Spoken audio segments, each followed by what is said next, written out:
It started, like most bad ideas do, with a dare. The night was cool, heavy with the smell of wet earth after a recent rain. For friends, Maya, Ethan, Jordan, and Claire sat on the rusted swings of the deserted park across from St. Augustine's graveyard. The graveyard stretched wide and silent, its iron gates twisted and blackened with age, its gravestones leaning like broken teeth under the pale glow of the moon. "No one ever lasts longer than 5 minutes in there," Ethan said, his grin sharp and mischievous. "People swear it's haunted. Perfect place for a game." Claire rolled her eyes, though her voice betrayed unease. "A game? In a cemetery? You're seriously messed up." "That's exactly why we should do it," Jordan chimed in, his bravado a thin mask for his nervous laughter. "Hide and seek. Just one round. First one found has to buy pizza for the rest of the week." Maya shivered, pulling her hoodie tighter around her shoulders. She'd heard the stories before, tales of children's laughter echoing in the graveyard at night, when no children lived anywhere near, of shadows that lingered long after the moon passed, of names whispered in the dark. But the sharp challenge in Ethan's voice stirred something stubborn in her. "Fine," she said, her tone sharper than she intended. "But no one chickens out." They all exchanged glances, their teenage pride trapping them in place. The kind of unspoken rule that said it was better to face ghosts than admit fear in front of your friends. Ethan pushed himself off the swing and strode toward the gate, rattling the rusted iron until it groaned open with a screech that echoed far too loudly for comfort. The others followed, their footsteps crunching on gravel that seemed to grow quieter the closer they came to the graves. "Rules are simple," Ethan announced, his voice echoing between the stones. "No going outside the gate. Hider's honor. I'll count first." He leaned against the massive trunk of a twisted oak and began to count, slow and deliberate. 1, 2, 3. Maya glanced at the crooked rows of gravestones, their shadows long and bent. Somewhere in the distance, an owl hooted, low, mournful, almost warning. She ran toward the left, heart thudding, as the others scattered into the darkness. 4, 5, 6. The game had begun. 7, 8, 9. Ethan's voice carried through the graveyard, steady and unhurried, almost too calm. The sound of it bounced strangely off the gravestones, as if the earth itself was repeating his count. Maya crouched low behind a crumbling headstone, its carved letters nearly eaten away by moss. She pressed her back against the cold stone, trying to make herself small. The damp grass clung to her shoes, soaking through. She held her breath, listening to the others scramble through the night. Jordan darted into a half-sunken mausoleum. The door cracked open just enough for him to slip inside. The air was stale and heavy with the smell of decay. He grimaced, but told himself it was perfect. No one would think to look here first. Claire hesitated, her eyes scanning the rows of crooked markers. She chose a cluster of graves near the back fence, slipping between two tall monuments carved like angels. Their wings, chipped and weathered, seemed to arch over her as if shielding her or trapping her. Maya could hear her own heartbeat thudding in her ears. She risked a glance toward the oak tree where Ethan still counted, head bowed, eyes shut. 10. His voice rang louder now, rolling over the graveyard like thunder. The sound made her flinch. It didn't sound like just Ethan anymore. It sounded layered, like more than one voice was speaking the number at the same time. "Ready or not," he called. "Here I come." The air shifted. A sudden breeze swept through the graveyard, cold and biting, though the trees around them hardly moved. Maya shivered as the grass bent in waves, as if unseen feet were running across it. She tucked herself tighter against the gravestone, telling herself it was just nerves, just the thrill of the dare, just imagination. But from somewhere deeper in the graveyard came the faint crunch of footsteps, several sets of them, not just Ethan's. And for the first time, Maya wondered if the four of them weren't the only ones playing this game. Ethan's footsteps crunched steadily over the gravel paths, his flashlight beam swinging lazily between headstones. Come out," he called in a sing-song voice, dragging out the words the way seekers always did. His tone was playful, but it carried strangely in the graveyard, bouncing from stone to stone until it sounded as if 10 voices whispered it back. Maya pressed her hand against her mouth, forcing her breathing to stay quiet. From her hiding spot, she watched his light sweep past, cutting through the fog that had begun to roll low along the ground. He was close, too close. A shadow darted between two graves across from her. Quick. Silent. Maya froze. It wasn't Ethan. His beam was pointed the other way. And it wasn't Claire or Jordan either. This shape was smaller, thinner, moving in jerks, like a puppet on tangled strings. She swallowed hard. Maybe it was just her imagination. Maybe the fog and the moonlight were playing tricks. But then she heard it, breathing. Just beyond the headstone. Ragged, shallow, not like any of her friends. From the distance, Jordan hissed, barely audible. "Did you guys see that?" His voice carried from inside the mausoleum. "Someone just ran past." "Shh." Claire snapped from her hiding spot among the angels. But her whisper sounded too late, too loud. Ethan paused mid-step, his flashlight cutting sharply toward the sound. "Got you," he said, grinning. But before he could take a step closer, another figure slipped between the rows of graves. It was fast, unnaturally fast, and vanished into the fog. Ethan's grin faltered. "Wait, who's that?" he muttered. The others fell silent. Maya felt her stomach drop. They had started this game with 4 players. Ethan, Claire, Jordan, and her. So who was the 5th one hiding? Ethan shook off his unease and stalked toward the mausoleum. The beam of his flashlight cut across Jordan's hiding spot, catching his outline as he crouched low inside. "Gotcha," Ethan said, smirking. Jordan groaned and stood, brushing cobwebs from his hoodie. Fine. You win. But did you guys seriously see that kid run past?" "I swear." Ethan rolled his eyes. "Quit trying to spook us. You're out. Come on, let's round up the others." But when Ethan turned to walk back toward the oak tree, Jordan didn't follow. Ethan glanced over his shoulder. "Hey, come on."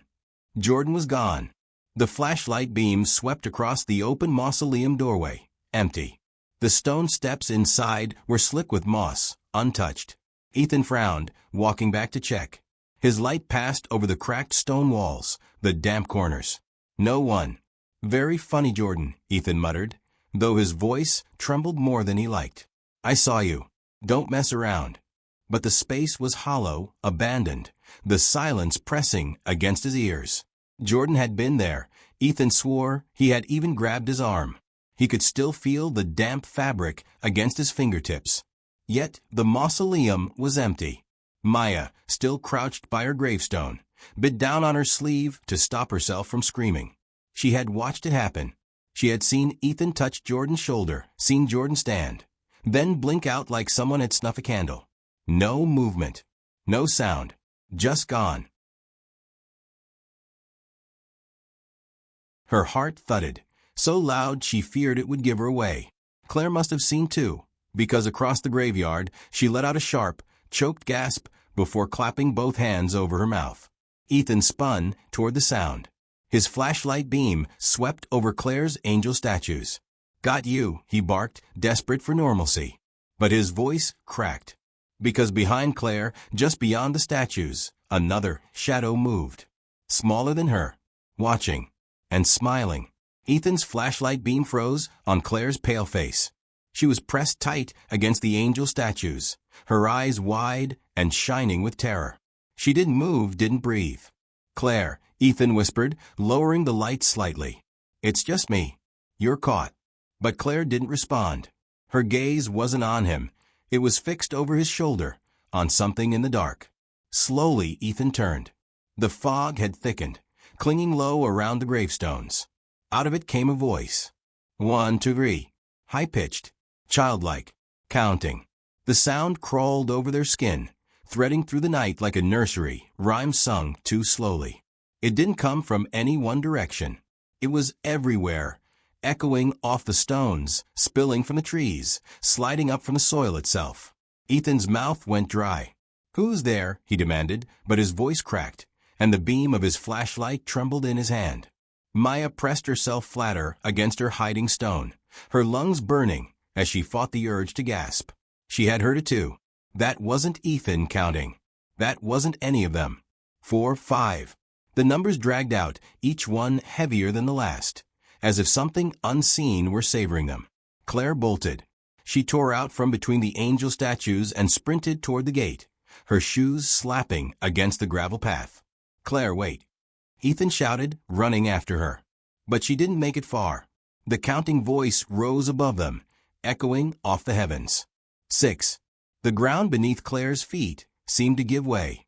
She stumbled, let out a strangled scream, and in the next second she was gone. Just gone. The gravel where she had been running lay undisturbed, not a single footprint left behind. Maya slapped her hands over her ears, shaking her head violently, but the voice kept coming. 7, 8. And it was getting closer. "Ready or not," it whispered, dragging the words out into the cold night. "Here I come." The silence after the voice finished was unbearable, heavy, crushing. Maya could barely feel her fingers against the gravestone. They were shaking so hard. Somewhere nearby, Ethan's flashlight beam jittered across the fog.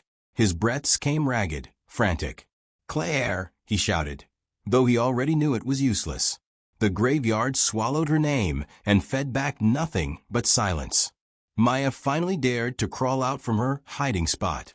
She kept low, scanning for Ethan, but her eyes caught something else instead. Footprints. Small ones. Bare. Leading from grave to grave. Too fresh to be old. They trailed off toward the back rows, but there was no body making them. Just indentations sinking into the grass, as if an invisible child were hopping lightly between the stones. Jordan, she thought suddenly, then remembered with a sick jolt. Jordan was gone too, just like Claire. "Ethan," she whispered hoarsely, trying to keep her voice low. "We have to get out.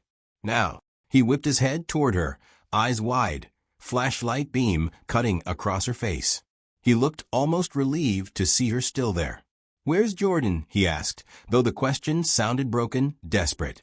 Before Maya could answer, the counting began again. 1, 2. This time, it was closer, louder. The numbers slithered into her ears, as if whispered directly beside her head. Maya spun, but saw nothing, just rows of crooked stones staring back. Ethan cursed under his breath and grabbed her wrist, pulling her into the open path. "Run."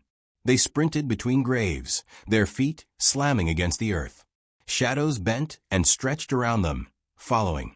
The fog twisted into shapes, almost like reaching arms. 3. Maya heard another scream, Ethan's. She turned just in time to see his flashlight jerk wildly, flaring against the stones. Something had yanked him back. His mouth opened, but before the sound finished, he was ripped into the fog, swallowed whole. The beam of his flashlight tumbled to the ground and blinked out. Maya was alone. She stumbled to her knees, heart hammering, so violently she thought it might split her chest. Her breath came ragged, cold clouds in the night. 4, the voice whispered, circling her now, impossibly close. There was nowhere left to hide.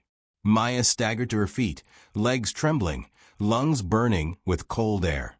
Every part of her screamed to run, but there was nowhere to go. The fog had grown so thick it pressed like walls around her, cutting off the gate, the oak, everything familiar. Her friends were gone, just erased. 5. The childlike voice sang, drifting past her left ear. She spun, clutching at empty air.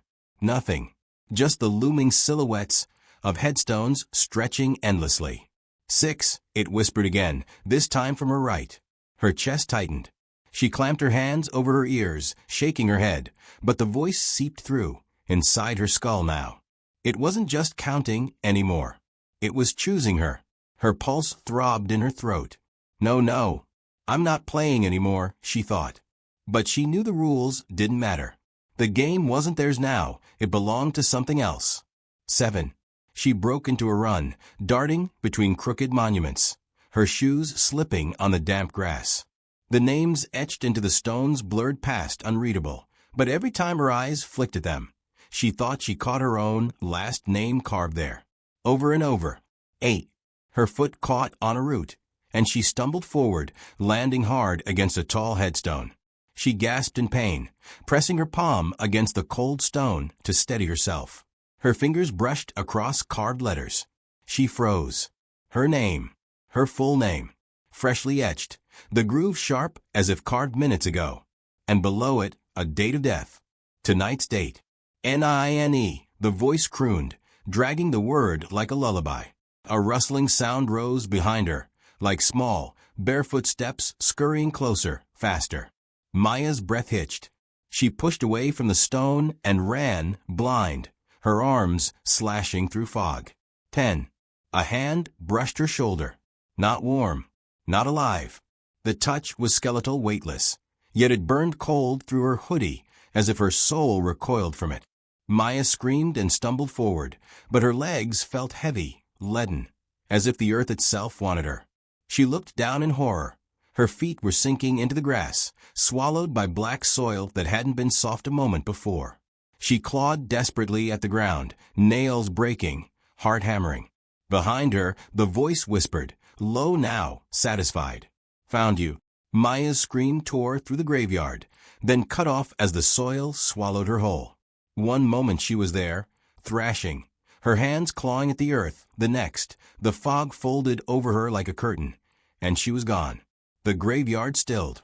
The fog settled back into its usual shape, heavy and low, curling around the stones as if nothing had ever disturbed it. The moonlight washed the crooked markers in pale silver. The oak tree stood silent and still, and the graveyard was empty, or nearly empty.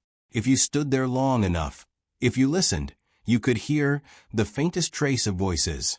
Young voices. Laughter, quick and fleeting, like the echoes of a playground long abandoned. And beneath it, always, the counting. 1, 2, 3. Locals whispered about it for years afterward. Some said if you pressed your ear to the ground at St. Augustine's, you could hear the muffled scratching of fingernails beneath the soil. Others swore they had seen pale figures darting between the graves, children hiding, waiting. And every so often, a brave soul would wander past the rusted gates at midnight. Teenagers, mostly, daring each other the way Maya and her friends once had. They would whisper the words into the night, hide and seek, and the game would begin again. Some players made it back out. Most did not. Because in that graveyard, the rules are simple. Once you start the game, you never stop playing.